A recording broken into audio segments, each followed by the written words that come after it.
Yes, yes. Here we are, the season finale, plagued again by tech issues, which is not fun. We'll persevere. We always persevere. If you're watching and it's live, that means, of course, it's Wednesday at noon Eastern time. It is time for the High Noon Hemp Show. Of course, you can find us in many, many places on Facebook, the Hemptations Beach Facebook page, on Twitter at Hemptations, and the Jedi Hemp YouTube channel.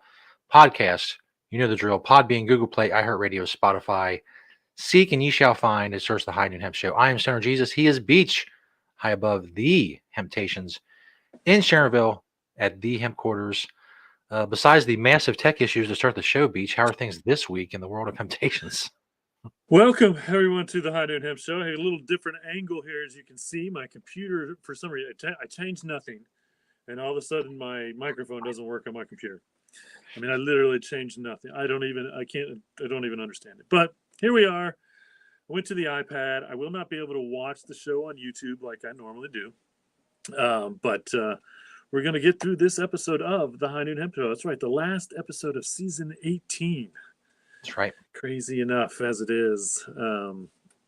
Just crazy stuff going on. So, and remember, folks, the FDA has not evaluated the show for safety or efficacy. And it is true, I am high above the Sharonville location for this High Noon Hemp Show every Wednesday at high noon. Thanks for watching, wherever you're watching. If you're watching live, we appreciate it. If you're watching later, we appreciate it. So, right on. Let's jump right into the show. The product spotlight. Let's see. Now, how do I get back? Oh, Frozen Beach. Back to, there we go. See, I missed some stuff too. I'm probably going to do something crazy. So the first one is we just got a fresh batch of hemp honey soap. We got 6 scents that we just got in. And so this is locally made in Dayton, Ohio. So if you need some soap, got a fresh batch. And this will be in all the stores, Northside and O'Brienville, by Friday. In Sharonville today, it's already in the Dayton store where they dropped it off. So, how about some Merry Hempsters CBD lotion? Still quite popular. Merry Hempsters is a great brand. We were so disappointed to hear that they weren't going to make their lip balms anymore because that was one of the first things that they did. But they are still doing their lotions and I believe their other balms, their body balms and whatnot. As well, whether it's CBD or just hemp oil, one way or another, because they use one or both in their products. So get yourself some Merry Hempsters, 1,000 milligrams of CBD in there. So it's a decent amount and should do what you want it to do for you. And always, if you're not sure, to be clear, when you use CBD as a topical, it stays where you put it. And so it doesn't make its way to the bloodstream. And so you're safe there if it has any THC in it, if you're worried about that. But also it's, very effective for working its way into certain areas if you want to use it that way. How about a beeswax candle with a lavender hemp wick? That just recently we had the butter candle challenge online, and you had to use a hemp wick for that. So these candles are beeswax. Don't try to put them on your biscuit or nothing, but using a lavender hemp wick. And then the last one is composite grinders. So these are hemp composite grinders. Oh, I guess my picture's on a weird angle there. I should have turned it 90 degrees, but you can see there's a pretty decent selection of hemp composite grinders in the Sharonville location, which is where I take most of my pictures for the show. And the thing about these is, you use it. You can feel good about the fact that these are biodegradable. So, once you've broken all the teeth out of it, or you've just used it, as much as you want to, you can feel good about burying it out in the backyard and it breaking down in nature, or throwing it in the trash and taking it to the landfill because it'll break down there.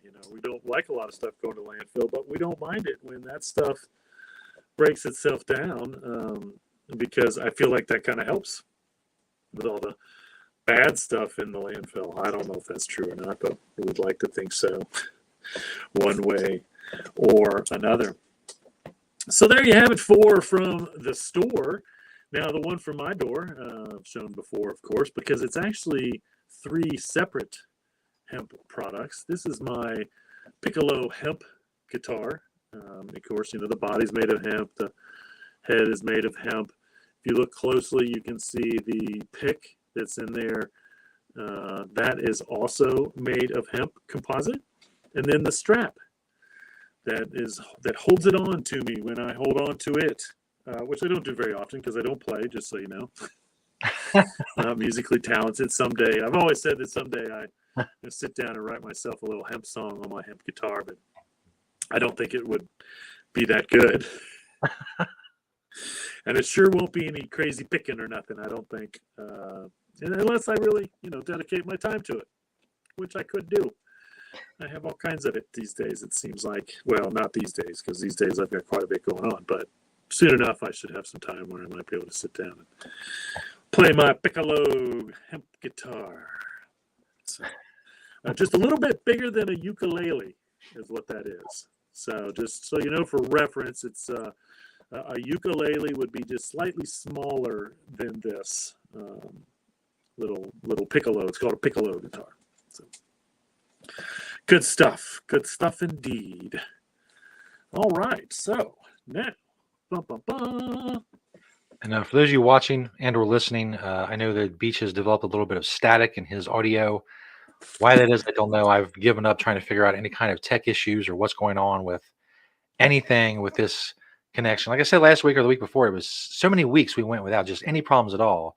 And now they've really crept up in the last several weeks. But again, we will persevere. We will march forward.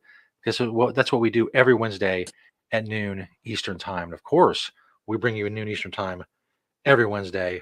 Is everyone's favorite segment, even though City Beat doesn't recognize us, and various internet awards don't recognize us. That's fine, because you, the people, you recognize us, and that is all that matters. Because I ask Beach every week, every single week, because as you know, Beach has a lot of hemp clothing, so I ask him about it every week in the Beachwear segment when I ask, "What are you wearing, Beach?" That's right. It's true. Every week or every day I wear hemp from pretty much head to toe. And you find out what it is on Wednesdays when we do What Are You Wearing, Beach? On the lid there on top, I've got a good old Hempy's hat, hemp hood lamb jacket. It's a little chilly this morning again already.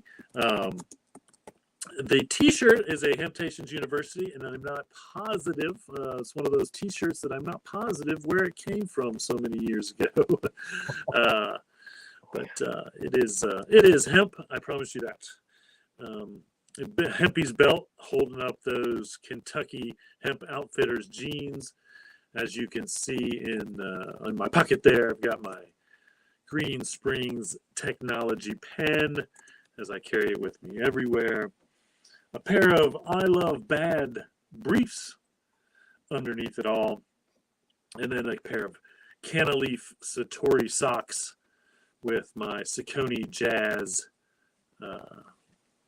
sneakers there. And again, to reiterate on the Saucony Jazz line, that is a vegan line of shoes. So if you're interested in something like that, give it a try.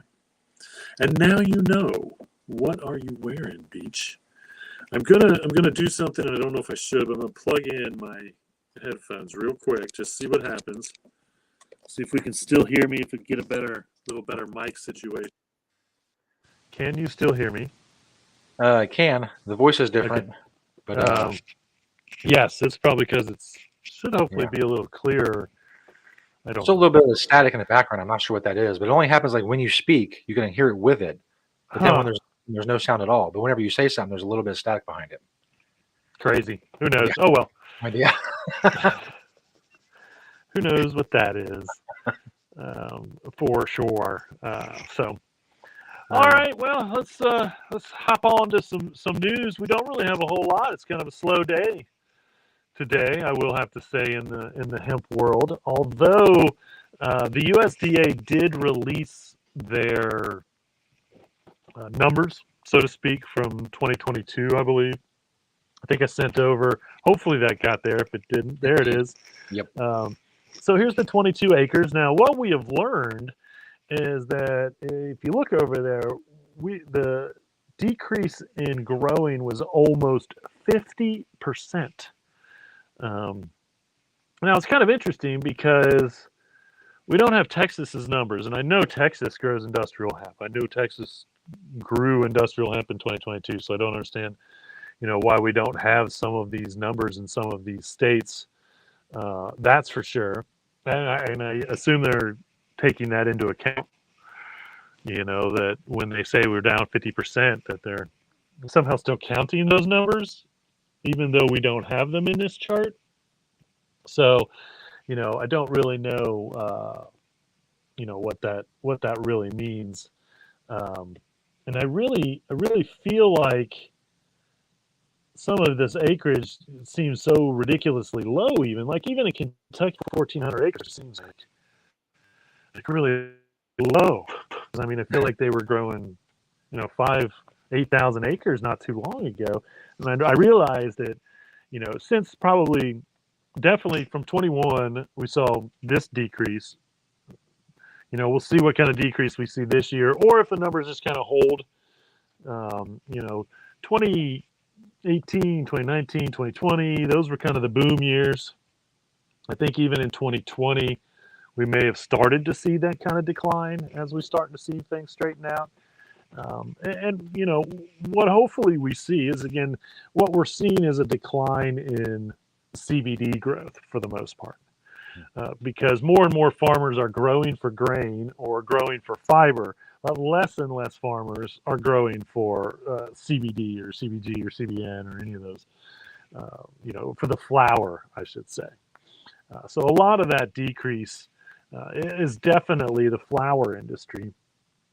We are set to see, and I think that anybody that wants to get into industrial hemp now, they should look into growing for the fiber or the grain.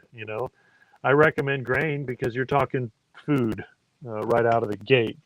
The fiber, you're talking fiber and construction material right out of the gate.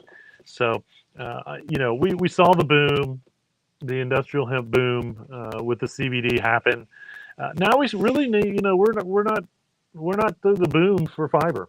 We're not to the boom for grain because there is a lot more grain and fiber that we can grow. The demand for hemp grain and hemp foods goes up every day because more and more people are discovering how healthy it is for them. The demand for the fiber and the construction materials going up every day because people understand the economic or the environmental benefits of hemp when it comes to clothing and construction materials. They understand the healthiness of construction materials. Again, the hempcrete and most of the hemp wood, all these things are much cleaner for the environment. And so,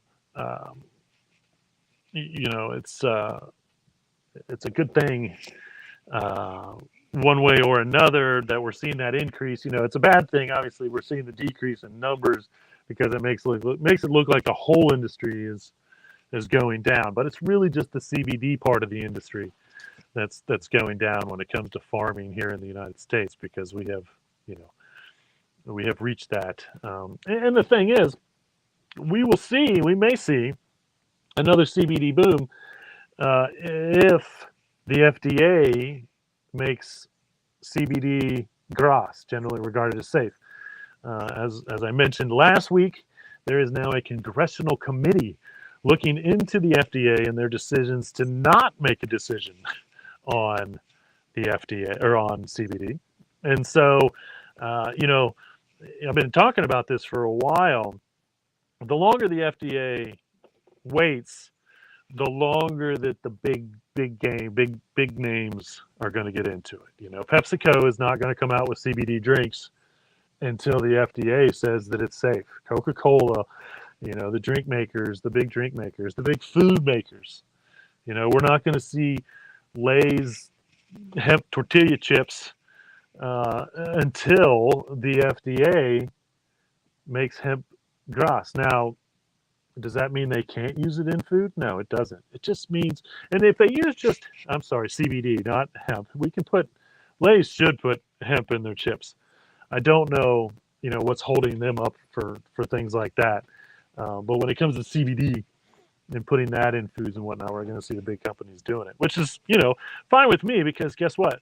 There are plenty of small companies out there making products. And you know, one part of me says, you know, the longer that we can keep these big companies from getting their hands on the CBD industry, it's probably better off for all the smaller CBD companies. But you know, we've seen a lot of come and go.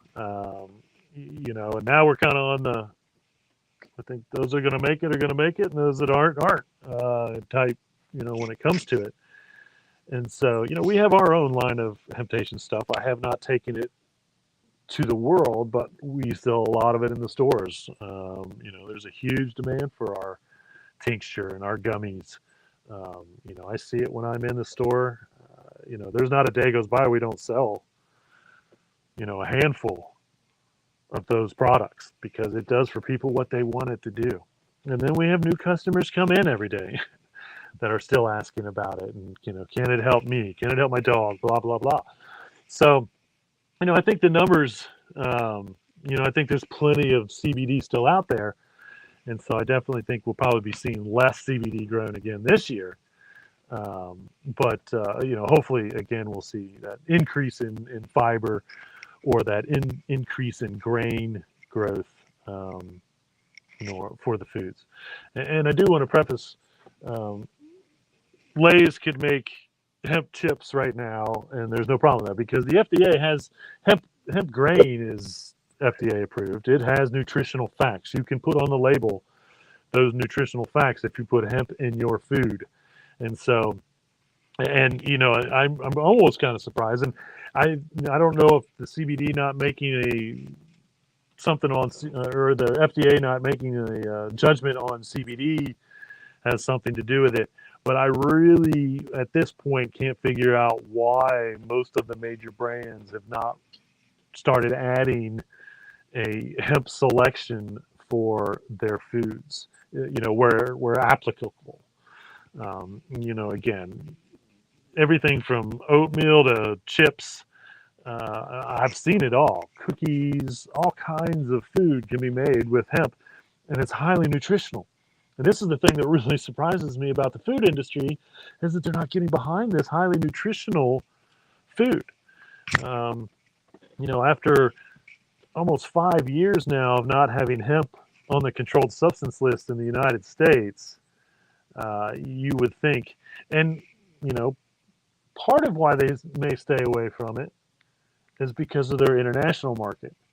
And so, you know, these huge food companies that operate all over the world, you know, they might be afraid to make a bag of hemp chips, just hemp grain, healthy old hemp grain, no THC, no CBD, no Delta 8, no anything. There's nothing else in it. You know, they might be afraid to start packaging those because they might not be able to ship them to other countries. Or, you know, I mean, you sure wouldn't want to ship them to Singapore or somewhere, you know, or China. No, China. Hemp comes from China, so they might be okay with hemp food, but the confusion might be there. But, you know, the same sense is, you know, that might be why a lot of these companies are shying away from putting hemp grain in their food products. And again, it's on the shelf of every grocery store. You know, if you walk through, you will find hemp out there. Um, and there used to be hemp chips and things like that, and I haven't seen them for a while, which I'm really surprised about. So the more grain we start growing in the United States, I think the more we'll see.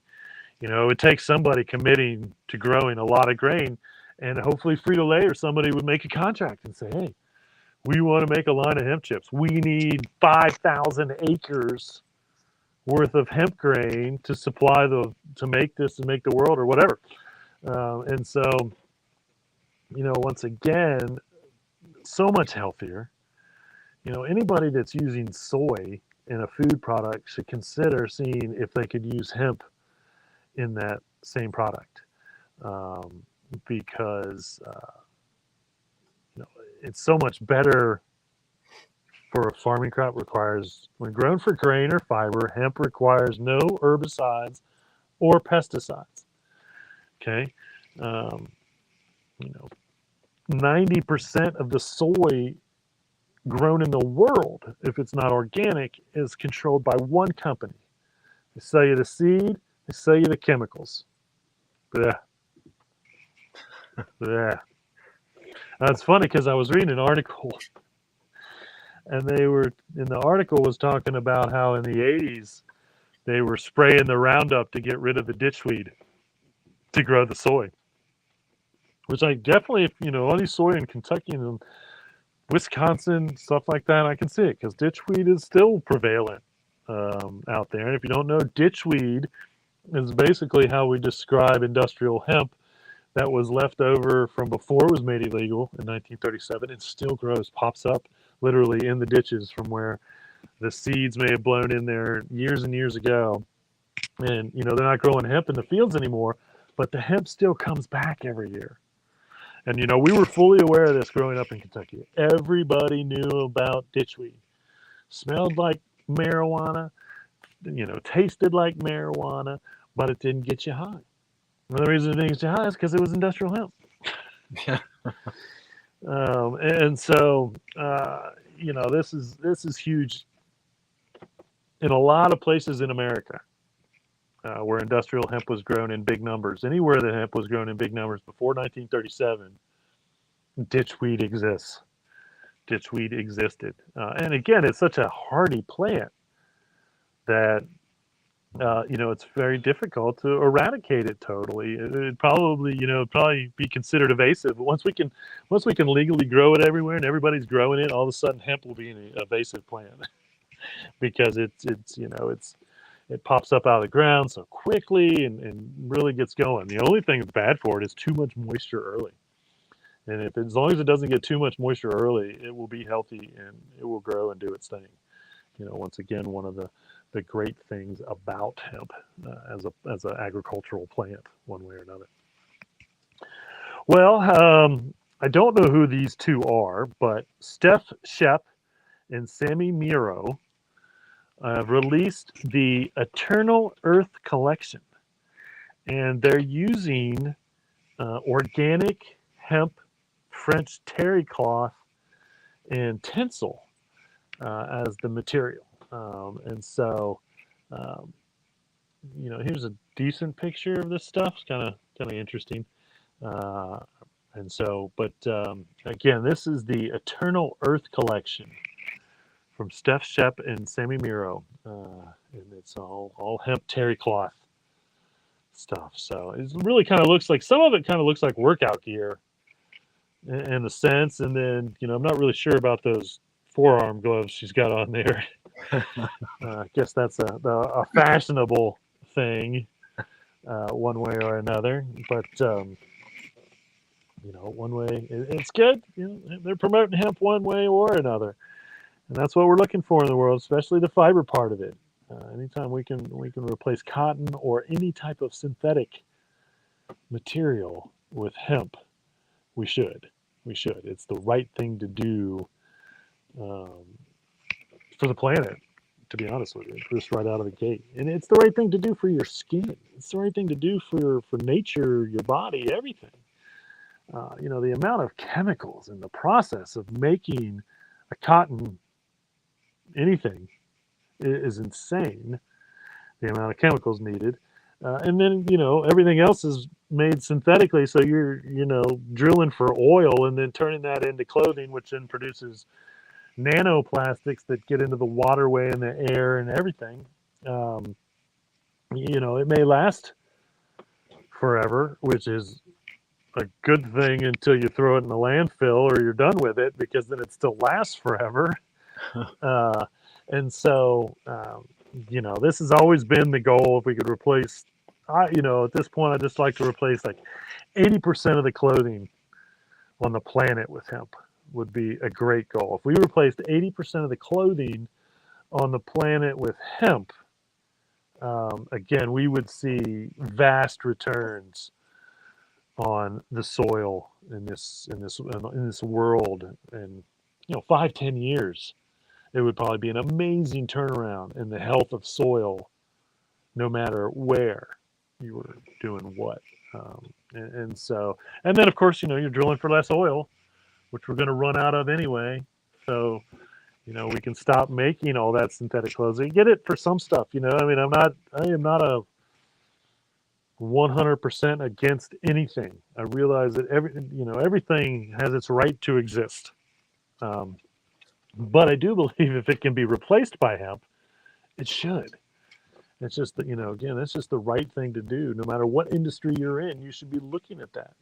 I don't know why. I don't see how it can't be any cheaper to produce a hemp shirt than it would be to make a synthetic T-shirt, all in all. If we had the right amount of hemp, if we were growing enough fiber to supply all these clothing companies with the materials, or the material companies, so then they can supply the clothing companies, because that's really it. It's, the material is bought by the clothing companies. So it's, we have this material, but if you can't offer 1 million yards of material to a clothing company, then they can't use it. I'm guessing 1 million might be a lot. I don't know, but these huge clothing companies that produce the majority of our clothing, need millions and millions of yards of fabric to make their clothing. Once again, if we can replace the cotton and the synthetic with hemp, it's just so much better for everybody. It really is. You can't tout the strength against synthetic, but hemp lasts 4 times longer than cotton, so it's at least going to be better. Again, maybe workout gear, whatever. I think the issue is stretchiness. You can't get any stretch out of it, so you still got to have a little bit of some type of fiber to get stretchy. I had a lady in the store in Dayton, and the one thing was do they make any hemp jeans that are stretchy? And I don't know of any yet, but when somebody does, again, if they're 80% hemp and 20% stretchy, or whatever else they need to be to incorporate, once again, that's more up to the material makers. So the material makers have to say, hey, there's a demand for hemp stretchy material, so we got to figure out how to develop this hemp stretchy material. There's a demand for 6-pound linen, so we need to make that linen so we can supply it to whoever uses that in their linen anything. There's linens for your curtains or tablecloths or your clothing. That's where we are going. We're not even close to being there yet. And that's the goal. It's the goal that I've been in for almost 28 years at Hemptations, and should be the goal for any company that wants to. It's not like they have to change overnight, but they should have the ideology that in 10 years their clothing is cleaner and safer for humans and better, stronger. You get it. Hemp can't compete with synthetic fiber when it comes to strength. Nothing can. There's no natural plant that can compete with it. And so I realize that it needs to exist in some aspects. But it's going to last 4 times longer than cotton, and it's the strongest natural fiber out there. We can still start implementing it in a lot of that stuff that it doesn't necessarily have to be synthetic, but I understand why some of it is synthetic. But just because even hemp rope is, say, 1,000 times stronger, or I'm sorry, synthetic rope might be 1,000 times stronger than hemp rope. That doesn't necessarily make it better. I think hemp rope can still do the job just about anywhere that you really need it to. The problem, once again, you're looking at, say, netting, hemp or plastic netting, synthetic netting for fishing. Okay, that when it's out there and it's breaking down, and that's where we're getting these nanoplastics and microplastics as well. But it gets away from the boat. Okay, that's why we see these synthetic nets and whatnot wrapped around all these animals or still in nature because they don't break down. If that was made out of hemp, it would naturally break down. Hell, the animal could eat it. A turtle could chew on the hemp rope and feel good about it if it needed to get itself untied or whatever. Now, it would still take a while, honestly. And I don't know if it would, if the animal would still survive being it because, it would still take a minute for the hemp rope to break down, but it wouldn't be in the ocean for 500 years. It wouldn't be still floating around well after our generation and every other generation after us has followed us. That synthetic netting is still going to be out there floating around. I mean, and we are finding nanoplastics at every level of the planet, from the deepest in the oceans to the highest of the mountains. We're finding nanoplastics, and that's all from synthetic fiber. Okay, and I used to, my biggest argument against synthetic fiber was synthetic waste. If you make a synthetic shirt, well, you have synthetic waste. Well, what are we supposed to do with that? It's the same argument against a lot of pharmaceutical drugs. The liver doesn't know what to do with it. It's not natural. The planet doesn't know what to do with synthetic fiber because it's not natural. It can't do anything with it. It puts us back, because animals don't know they can't chew on it, and all of a sudden they're chewing on it. We're finally finding, I think there's like one worm or some type of worm or something that actually can digest plastic.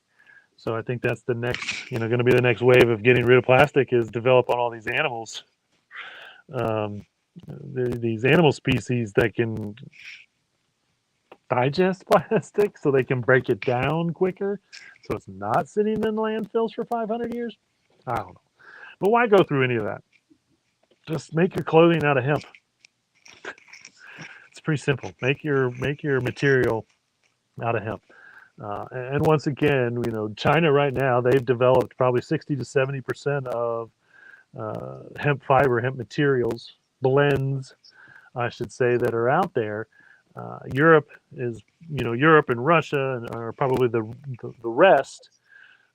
And then, right now, the United States is, if we're developing even 1% of any material right now, I would consider that to be a lot. We need to be developing and making, and this can be all done in the United States. These manufacturing plants aren't that difficult to build. And we're seeing more and more of it. It's just getting that hemp fiber woven into the material that is in demand. And we are seeing that with some clothing companies that are in fact contracting hemp farmers to grow a certain amount of hemp, particular heights. Even there was one company that commissioned, I don't know how many acres of hemp, and they wanted it to be 12 feet tall. And when it got to 12 feet tall, the farmer cut it down and delivered it to them. And so, really, you want that fiber to grow as tall as you can, because that's continuous in there, and that makes it stronger when they go to weave it into whatever material we need to put it into. So there was, I believe, the Chinese, and I'm going to have to go back and see if I can find it, but they had basically body armor that was made out of hemp material, very thick canvas layers. that would stop an arrow, or possibly keep a sword from slicing them wide open. I don't know, but it can be done. I'm not saying it's as strong as Kevlar, but um, it'd be interesting to see if we could develop a bulletproof hemp material. Okay. That would be a fun challenge, I suppose. I just don't think it couldn't be. It'd be too thick to be convenient and be able to, really compete with, say, a Kevlar vest. And so once again, there are some synthetic fibers out there that need to be in the world. Until we get rid of guns, we need bulletproof vests, unfortunately. Um, and I'm not anti-gun, but if I had my 3 wishes, I have to say that I have already dedicated one of those wishes to removing all projectile weapons from the planet. And so, but I'm a responsible gun owner. I was raised with guns. I understand it. This is the United States of America, and every other person has a gun. But we do need to do something about the prevalence of, again, it's the hemp show, and I don't need to rail about, and I'm not about gun control, because my whole thing is bullet control. Saying, all right, if you have the right to bear arms, nothing in the Second Amendment says anything about the right to bear bullets. So let's just take all the bullets away. You can wave your empty gun around all you want to. Can't shoot me with an empty gun. Anyway. Hemp can do it, and we're still trying. Well, Tucker Carlson sure did get a double whammy week this week, because not only did he get fired from Fox News, but his image showed up in the gummy scam. So I don't know who their marketing people are, but they're kind of smart, I suppose, as to how they do things and who they pick. Because here's the thing, and this is what you got to pay attention to, and I've seen these and I've never clicked on them, and now I know how they exist. Like, it's a scam headline. So, I forget what this one was, but let's just say it was like Tucker Carlson. I think it was something about him getting kicked out of a meeting. That's the headline. And then all of a sudden you go and you click on that headline, and it's actually an article on these CBD. It's the CBD gummy scam. And so, that's, and I've seen all, I look at a headline and I go, they're just trying to bait me in. There's just no way. There's probably not any truth to this actual headline. They're just trying to get me to click on it one way or another. And so that's how they're, obviously getting people to click on these fake CBD gummy ads that have been popping up for years since we started the show. I think, almost from day one, I remember on the show reporting on famous people. It's usually famous people, big names, where their name was used. And they're pretty smart about how they do it, because it's like the name is used in the headline, just like that. And then the article will never mention probably Tucker Carlson again. All of a sudden you're reading about how healthy CBD is, and then there's a link to their gummies. And then you read a little bit more about CBD or whatever, and there's a link for their gummies. And so it's really, evil, manipulative scamming. And I don't know how they're still getting away with it after being sued for millions by Clint Eastwood, and more than once. Again, why don't after they lost a suit to Clint Eastwood the first time, apparently they thought it was a good idea to continue to use his name or something, because he sued him twice for this.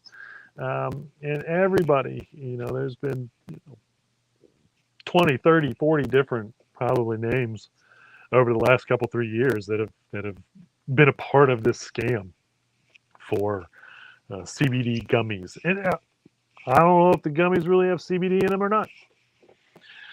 I mean, I would try to sell them real CBD gummies if they're going to pay for them anyway. Just give them real, and then you can get them as a customer, fake or bad or good or scammy or not. But I've never heard from anybody that actually ordered those gummies and whether they believed that they did for them what they wanted to. I just feel like in this day and age of CBD products, I just don't. I just feel like it's kind of weird that enough people would fall for it that they would want to risk it. But apparently, the scam keeps working. It's like the Nigerian ancestry money or something. It's like there's certain scams that I guess people still fall for, so they still keep bringing us on them. And this hemp gummy scam, CBD gummy scam, has been around for years, years. But I'm sure Tucker will be all right. Yeah. How about this? Structural biocomposites. I believe we got a picture of this guy with his 2x4. They have been awarded $50,000 grant to develop hemp lumber. And what you can see here, and this makes sense first, because the first piece of lumber, or one of the first pieces of lumber that we should replace on the planet is 2x4s. If we could structurally make hemp wood into a 2x4 that is, as strong and whatnot as a regular 2x4, then the poplar trees of the world would really, really appreciate it. Because my understanding is, I just heard an article about this. Most of the 2x4s are made from poplar. Now, that being said, they have just released a genetically engineered poplar tree that is supposed to grow twice as fast and twice as tall, or whatever, and grow to the height that's twice as fast as a regular poplar tree. So I feel good, I suppose, about that, in a sense that less poplar trees are going to have to be cut down. But if we could replace that 2x4 with a comparably priced hemp board, that's game changing in the construction world. That's game changing in the save a tree world. Game changing in environmental safety in your home, one way or another. And so, I suppose they would probably still have to be treated, or I don't know if they'd have to be treated, and I don't know if structural 2x4s are treated, because most of the time, they're not, it's like they're getting wet. You're not exposing them to the elements. So I would only hope that they weren't treated. That doesn't mean they're not in some way or another, which again is just more chemicals and crap that I'd rather not be breathing in my home, one way or another, at the very least. So pretty cool. We're seeing a lot of money, whether it's private sector money or government grants, just like this, being put towards, and there should be $1 billion in the American budget for hemp development and hemp production and hemp stuff, because in the long run, once again, that pays off tenfold. We invest all that money in hemp products, and we're not making all those other products that are terrible for the planet and the humans. Once again, that's the goal for truly having clean air, truly having clean soil, and truly having clean water, which is the goal that we should have for the world again. 500 years ago, the water was pretty clean, the soil was pretty clean, the air was pretty clean, actually. We can thank the Industrial Revolution, and again, it moved the human race forward exponentially. There's no doubt about that. And I'm not a Luddite, so I'm not against advancement. I'm okay with it. But once again, it was a great thing at the time, but no one stopped to think of long term. All of a sudden, yeah, everybody has a car, but what's the long term effects of making cars for everyone. Um, and there's so many products like that that the Industrial Revolution was great for. And once again, advanced humanity quite a bit um, through machinery. But it is something that we have to now go back. We're talking about a couple hundred years of at least 100 years, a good 100 years, 150 years of really doing some damage to the earth. Right, wrong, or indifferent, no matter how you feel, it's the truth. That's the truth. And so righting those wrongs is up to us. There's no doubt about it. It's up to every single person on the planet that's ever, utilized these things. And it's sure not fair to those indigenous tribes that still exist in the world that are just trying to exist in nature and don't pollute and don't dirty the water because they live in their environments. Um, because that's then we do that. All us industrial revolution humans, um, and their environment suffers whether they have done anything wrong or not. And again, I am no different than anyone else. I drive a car. But now I will have to say, and that doesn't give me. I don't know if it gives me the right to. And again, I don't bitch at people. I don't point fingers at people. I don't call people bad. I just try to make people good. Okay. I'm not about calling people bad because of what they've done. I'm just trying to make them better. And I'm trying to make the earth better. And hemp is the way to do it.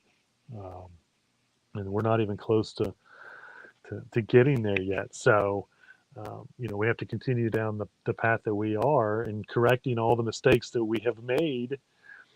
And in the advancement of human society. And the problem is, we're talking about 150 years, and we need to do this now. And we know this. I mean, that's why these, restrictions that need to happen by 2030 and all cars should be this by 2035 or whatever.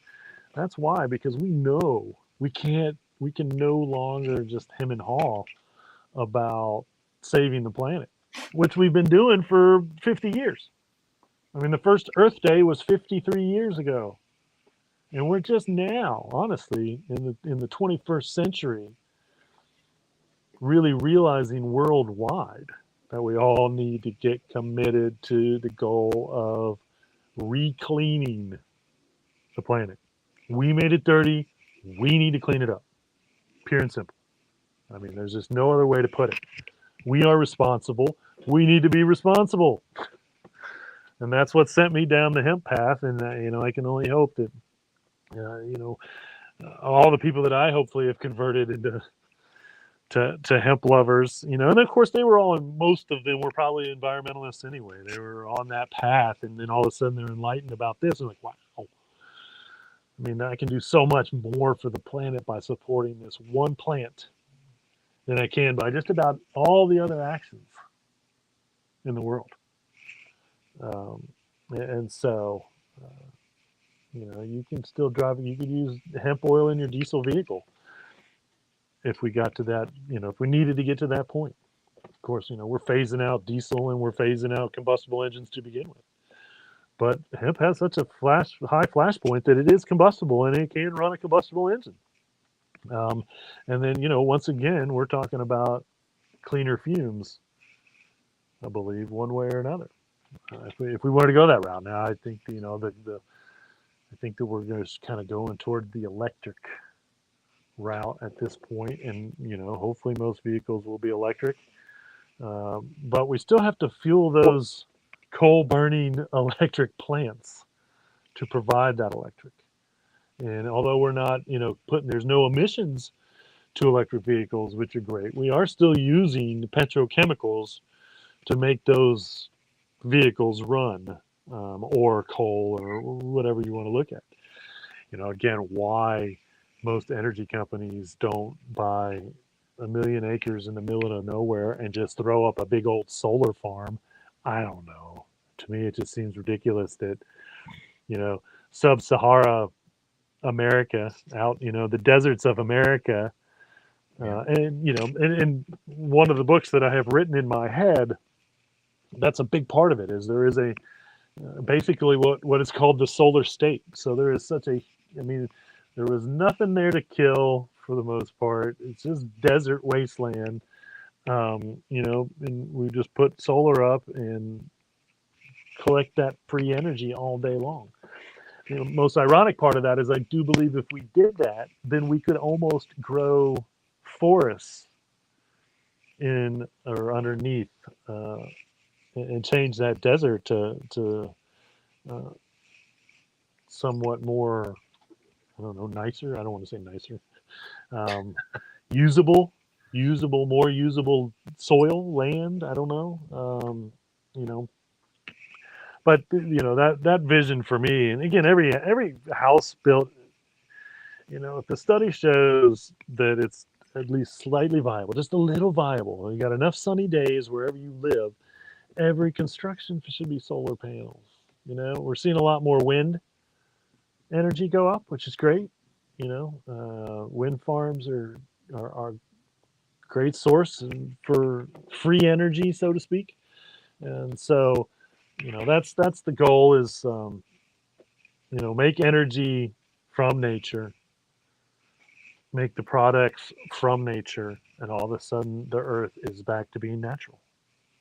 And it's, who knows, maybe, hopefully, 50 years from now, 100 years from now, it'd be confusing to look back and study humanity and be like, oh my God, I cannot believe that they did all of this stuff.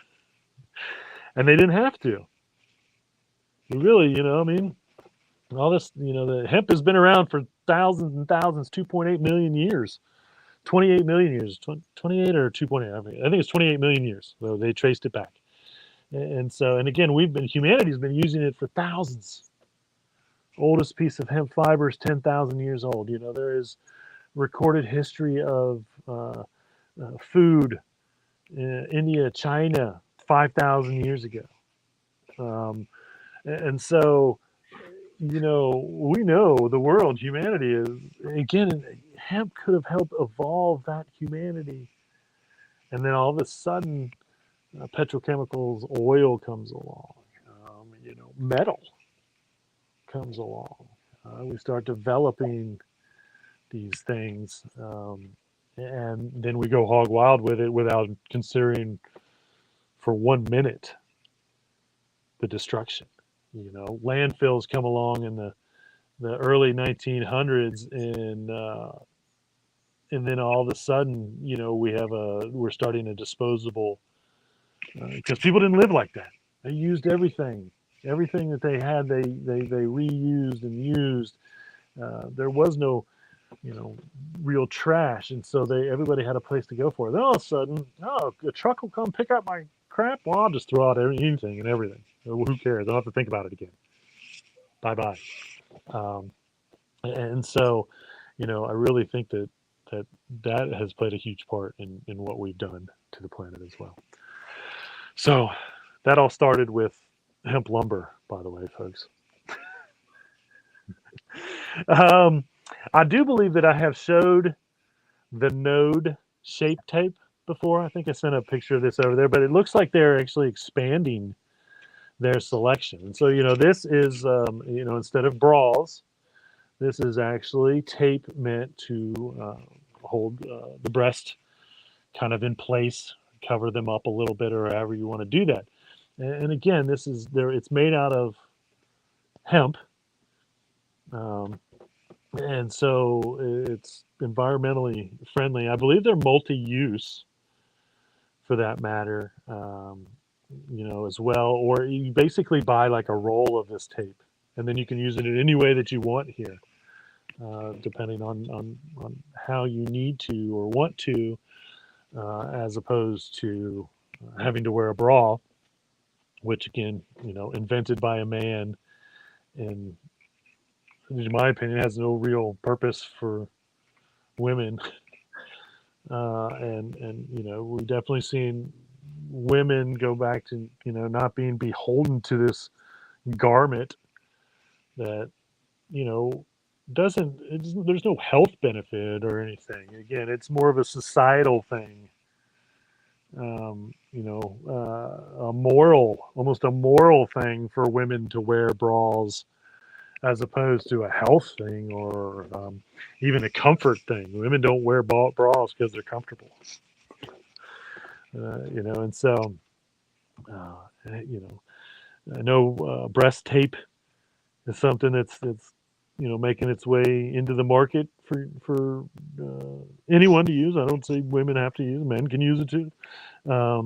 And hemp breast tape is even greater because once again you're using a more all natural substance instead of some synthetic things or whatever. So again, that's Node, Nood. If you're interested in their products, check them out online. They are out there somewhere. Um, how about this company? They're called Inca Renewable, and they secured 55 million. I think I sent a picture of this over. They make products for Toyota North America.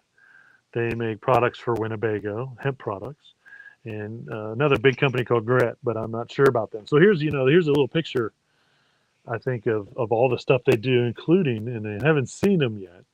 We know that Lego has committed to becoming to changing their products into a bioplastic. I believe I heard by 2030 as well. And hemp is ripe, perfect in my opinion for a Lego-like product. Because once again, you're talking about a hemp composite that your kid sticks it in their mouth. Hopefully, they don't swallow it. But if they stick their mouth and to chews on it, it seems to me so much safer than them chewing on a petrochemically based synthetic plastic. And so, um, biocomposites, they, if as the old movie says, I got one word for you, plastics. Well, I got one word for you now, biocomposites.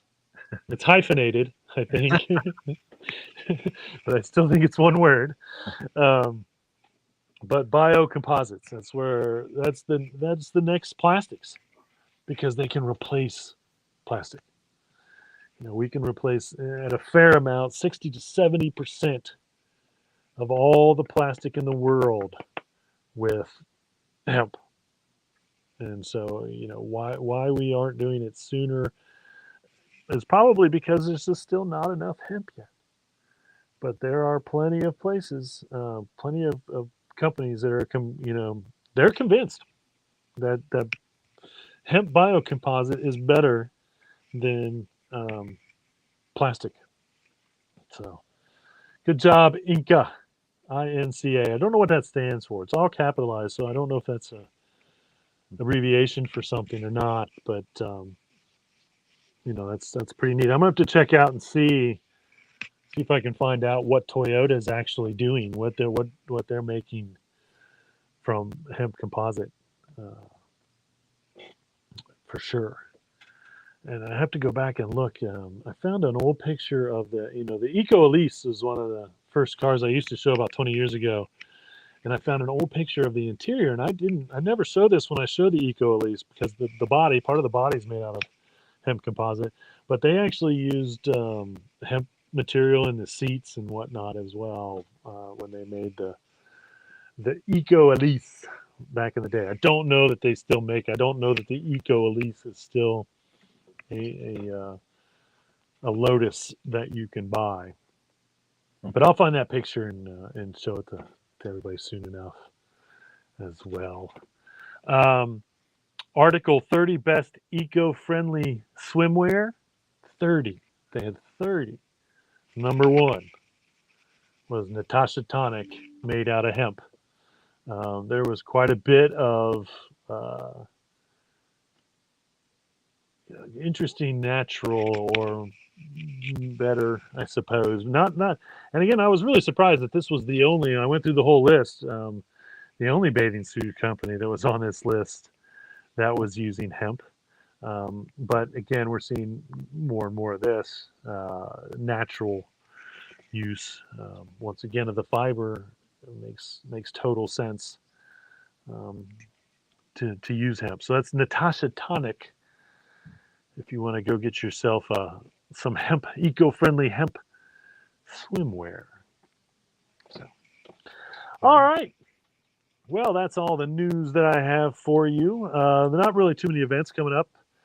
No medical marijuana meetup in May. This Sunday, and I think this is pretty interesting. And I should have got the picture of this. I'm going to go real quick and get the details. But there is actually they're calling it a cannabis recycling packaging event. And now I think you could, it doesn't, even with some of this stuff that they're doing, it doesn't, because they are going to collect Mylar pouches, plastic or metal containers, jars or tins, glass jars, vape tubes, vape batteries, and dispensary exit bags. And this is April 30th from 11 a.m. to 2 p.m. at 4761 Madison Road. So not too far down the road from us in O'Brienville. But they've been talking about this for a while, and I love this. Hopefully we may eventually get on board and have collection boxes in all the stores where you can drop off old batteries or plastic and anything that you're not sure you want to throw or that you can't throw in your recycling, but can still be recycled. Just has to go to some individual or more what do I want to say? It's more specific recycling centers when it comes to some of this stuff. It's good to see Mylar bags can be recycled because I didn't know that. Mylar balloons are like the bane of society, is built on Mylar balloons. And I did not know that Mylar can be recycled. But so that's pretty awesome. Again, I'll try to post this on the Hemptations Beach, this information on the Hemptations Beach Facebook page and on my Facebook page and whatnot, and get this out there so you can have some hard evidence. Because that was one thing I did forget to do, was send the pictures over that I have about that event and put those up today. But again, that's this Sunday from 11 a.m. to 2 p.m. at 4761 Madison Road. So if you have any of that stuff, and again, I know that most more than likely everybody just throws their stuff out. But if you've got a drawer full of batteries that have gone bad on you or any of that stuff, and hopefully, you have collected it, because that's what I would do until I could figure out where to go with it. Then here's a solution. And then again, hopefully, we'll start collecting this stuff in the stores as well to give everybody a local outlet, and then start working with this group that's putting this on, to get more of this stuff collected and recycled as opposed to the landfill. So you have that this Sunday, April 30th. Again, no medical marijuana in May. There'll be one in June 6th. And then June 28th through the 29th is the Ohio and Kentucky Hemp Expo at the Duke Energy Convention Center. So if you're coming in town for that, check out one of or all of the Hemptations locations if you so desire, one way or another. All right, well, I didn't have any questions, and I did quite thoroughly give you my beach thoughts, so I don't have any more of those. So remember, everybody, reduce, reuse, recycle, make everything else out of hemp. Having Hemptations See you all next week.